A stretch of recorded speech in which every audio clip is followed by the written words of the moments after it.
सुनाओ वारी energies limited अब देखिए 2891 का प्राइस हमें देखने को मिल रहा है एंड यहाँ पर धीरे धीरे धीरे धीरे कर कर तेजी हो रही है। रिकवरी हमें स्टॉक के अंदर देखने को मिल रही है, बट क्या एक सॉलिड रिकवरी देखने को मिलेगी? तो कल के दिन काफी इंपॉर्टेंट न्यूज आती है वारी एनर्जीज के लिए। रिसीव किया है इन्होंने सर्टिफिकेशन NABL से टेस्टिंग लैब के लिए, जो कि चिकली यहाँ पर फैकल्टी के अंदर लगी हुई है, जो कि गुजरात के अंदर आती है। अब इस फैकल्टी की वजह से जो टेस्टिंग कॉस्ट यहाँ पर बैठती थी फॉरेन लैब्स के अंदर, वो कॉस्ट थोड़ी सी बचने लगेगी एंड वो कंपनी को मुनाफे में लेकर जाएगी। यहाँ पर अगर आप देखें तो 48 टेस्ट यहाँ पर जो है ना कैरी आउट करे गए थे, तो जो कुछ भी है बट यहाँ पर एक सर्टिफिकेशन जो है वो हासिल कर चुके हैं ये। एंड इंडिया की फास्टेस्ट ग्रोइंग आप कह सकते हैं सोलर कंपनी बन चुकी है, सोलर पैनल या कह सकते हैं सोलर PV मॉड्यूल कंपनी यहाँ पर आपके सामने देखने को मिल रही है। तो देखिए सबसे इंपॉर्टेंट किसी भी कंपनी के लिए होता है एक्सपोर्ट।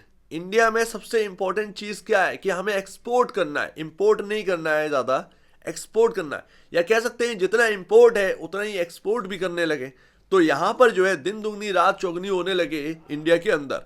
एंड जॉब्स वगैरह की जो प्रॉब्लम चल रही है वो मैन्युफैक्चरिंग से ही सॉल्व हो सकती है। एंड मैन्युफैक्चरर है वारी एनर्जीज, और हम जानते हैं कि जिस तरीके से हम सोलर पैनल के बिजनेस में बढ़ रहे हैं वो कहीं ना कहीं हमें एक्सपोर्ट में भी हेल्प करेगा अच्छा खासा। अभी अगर आप देखें तो चार्ट पर क्या देखने को मिल रहा है, चार्ट पर बहुत कुछ देखने को मिल रहा है। आपको याद होगा जब मार्केट टूटा चला जा रहा था यहां पर ना बुरी तरीके से गिरावट आई थी वारी एनर्जीज के अंदर।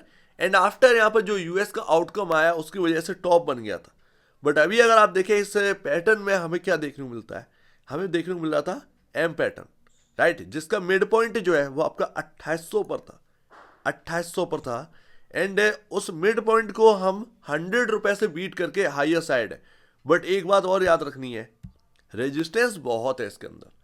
अब अपना यहाँ पर ना मेन फोकस क्या था कि भैया यहाँ पर ना 2710 और 2620 रुपए की एक रेंज है जो कि यहाँ पर प्ले कर रही है। इस तरीके से हमें इस रेंज के बाहर नहीं निकलना है, और अगर निकले भी हैं तो वापस से उसके अंदर रिकवर होकर आ जाए, ये बहुत बड़ी बात है। एंड यहाँ पर आपके सामने हमारे सामने जो देखने को मिला है वो कुछ यही देखने को मिला है। यहाँ पर देखिए मतलब एक सॉलिड यहाँ पर ना एक गिरावट यहाँ पर आई, उस रेंज से हम बाहर निकले। सेकेंड डे भी गिरावट थी, बट थर्ड डे आपके सामने उस रेंज के आसपास की क्लोजिंग, एंड धीरे धीरे धीरे धीरे कर कर ये हम रेंज के अंदर आ गए। बट अभी भी क्या सारी चीजें सुलझ गई हैं? नहीं, अभी सारी चीजें सुलझी नहीं है। जब तक ये 3200 के लेवल क्रॉस ना कर दे तब तक यहां पर ठीक नहीं है। ये सब किसके लिए है? लॉन्ग टर्म वालों के लिए नहीं है। आप सोच रहे होंगे कि लॉन्ग टर्म वालों के लिए प्रॉब्लम है क्या? कभी कोई प्रॉब्लम थी ही नहीं लॉन्ग टर्म वालों के लिए इस स्टॉक के लिए।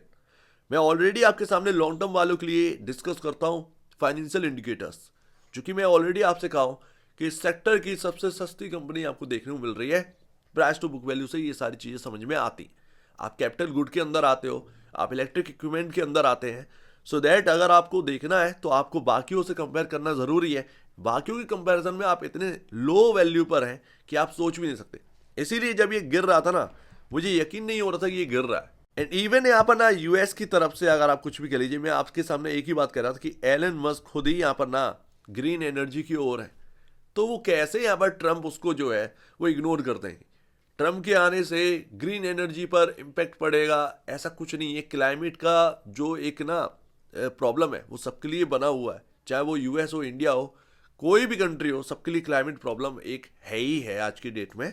उसको सुलझाने के लिए हमें ग्रीन एनर्जी के रिसोर्सेज की ज़रूरत है भैया। यहाँ पर अपने को सेटअप करना पड़ेगा। तो यहाँ पर कब तेजी आने लगेगी ना इन चीज़ों में कुछ पता नहीं है। एक एक यहाँ पर स्टेटमेंट आ जाएगी ऐसा सब कुछ सही हो जाएगा। तो ये आपको सिर्फ और सिर्फ एक अपॉर्चुनिटी क्रिएट करी, क्योंकि ट्रम्प के आने से, ट्रम्प नहीं बोले थे कि मैं ये कर दूंगा, जबकि ये मीडिया बोल रही थी कि उनके आने से जो थर्मल वाली जो पावर कंपनीज है वो ज़्यादा यहाँ पर जो है ना इंटरेस्ट उधर रहेगा, जबकि यहाँ पर ना ग्रीन एनर्जी की तरफ ट्रम्प का इंटरेस्ट नहीं है। कैसे अनुमान लगा लिया आपने? तो वो सारी चीज़ें। बट अभी यहाँ पर ना आपके जो सेलिंग आ रही है वो 3011 रुपये से आई है। ये आपके लेवल पहले से ही बने हुए हैं, ठीक है। हम थोड़ा सा ही ऊपर है वो 2800 के, 3011 से थोड़ा सा यहाँ पर ना बिकवाली आ रही है 2 दिन से, यहाँ पर पता चल रहा है। लेकिन हमें जो है वो 3200 के ऊपर निकलना है तभी कुछ हो पाएगा। ये सब शॉर्ट टर्म वालों के लिए, शॉर्ट टर्म वालों के लिए, ना कि लॉन्ग टर्म वालों के लिए। हाँ बिल्कुल उनके लिए भी जो यहाँ पर राइट प्राइस पर खरीदना भी चाह रहे हैं, जैसे कि आपको 2500 के आसपास का प्राइस मिला था, तो वो एक थोड़ा सा राइट वैल्यू था, आपका प्राइस टू बुक वैल्यू बहुत सस्ता हो गया था। Price to book value work कर रहा है 9.09 टाइम पर वारी एनर्जीज के अंदर। बुक वैल्यू यहाँ पर आपके सामने है एंड पी रेशियो आपके सामने है। अब ये इससे ज़्यादा और क्या चाहिए कि आप इंडस्ट्री पी से ब्लो चल रहे हैं, आप प्राइस टू बुक वैल्यू में अपने कॉम्पिटिटर से बहुत ही चीप वैल्यू पर चल रहे हैं, तो इससे ज़्यादा और क्या ही चाहिए।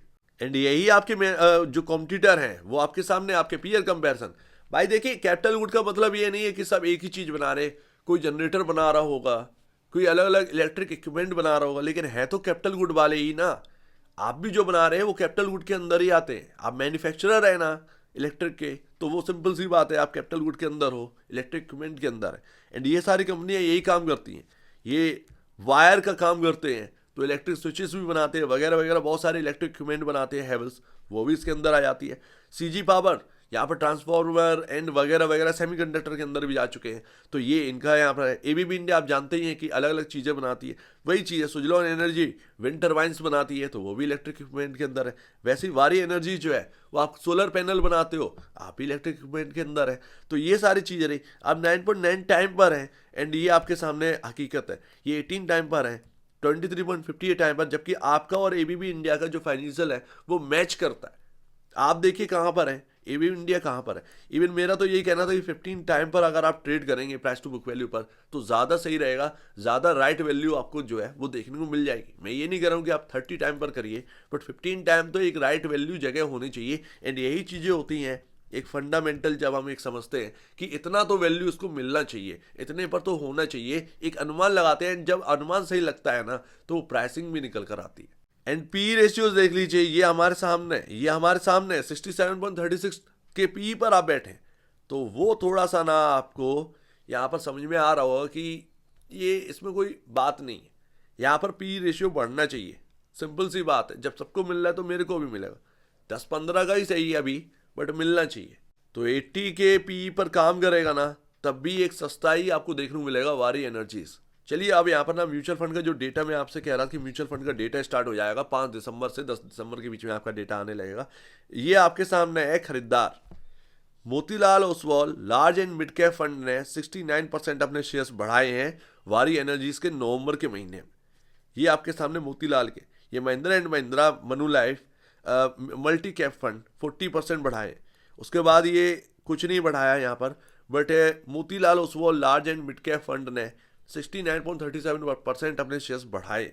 लेकिन ऐसा नहीं है कि आपके पास सिर्फ खरीदार हैं, बिकवाल वाले भी हैं। बिकवाली में आपका जो मैंने आपको दिखाया वो सिर्फ और सिर्फ खरीदार थे, उसके बाद कोई भी खरीदार नहीं है। उसके बाद म्यूटेड वाले रहने वाले जिन्होंने कुछ बढ़ाया नहीं है ना घटाया, वो भी आपको देखने को मिल गया। अब ये है बिकवाली वाले। कैनरा मोतीलाल के भी कुछ यहाँ पर ना आपके सामने देखने को मिलेगा 50%। यूटीआई ये सब 50% अपने जो शेयर्स होल्ड कर रहे थे उसका 50% अपने बेच के निकले हैं।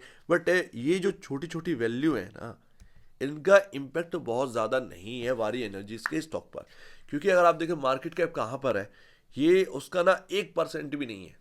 मार्केट कैप का 1% की बात कर रहा हूँ, तो वो सारी चीज़ें हैं। 1% मतलब अभी कितना का मार्केट कैप है, 80,000 या 85,000 करोड़ का हुआ, 1% आपका हो गया 850 करोड़। ये अगर आप वैल्यू जोड़ेंगे तो ज़्यादा से ज़्यादा 50 करोड़ भी नहीं निकलेगी, समझ रहे हैं ना।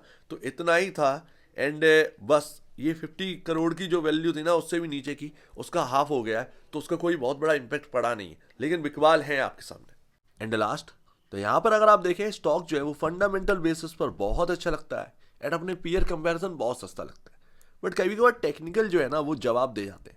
यही चीज़ यहाँ पर सिनेरियो हुआ था साउथ इंडियन बैंक के अंदर। अब वो 22 रुपये वाला जो है ना वो रनअप दिखाने स्टार्ट किया, उसके टेक्निकल साथ नहीं दे रहे थे, बट वो फंडामेंटल लगातार वो सस्ता होता गया एंड एकदम से यहाँ पर जो है ना फटने की कोशिश कर रहा है। तो अब यही देखिए कि ये जो मार्केट का सिनेरियो उसमें वो आउट परफॉर्म करके दिखा रहा है। यही चीज़ होती है कि स्टॉक जब फंडामेंटल बहुत सस्ते होते हैं, खराब मार्केट में आउट परफॉर्म करके दिखाने की कोशिश करते हैं। वारी एनर्जीज में अभी तो यहाँ पर ना आप ये समझिए, जहाँ से ये घूमा है 2500, वहाँ से धीरे धीरे ये अपने रेंज को भी तोड़कर हायर साइड गया। तो अभी हमारे लिए इससे बढ़िया और कुछ नहीं है कि ये 2500 बहुत ही इंपॉर्टेंट है हमारे लिए। जब ये टूटेगा ना तब की बात है, बट अभी हाल फिलहाल में हमारे लिए अभी क्रिटिकल जोन में चल रहा है। आप ये कह सकते हैं जब तक 3200 नहीं कटेगा तब तक यहाँ पर ना तेजी, एक राइट तेजी अपने को नहीं मिलेगी, तब तक एकदम ना अनिश्चितता टाइप का है। अभी ये यहाँ पर 2800 का जो मिड पॉइंट है, देखते हैं कि ये टिक पा रहा है या नहीं टिक पा रहा है।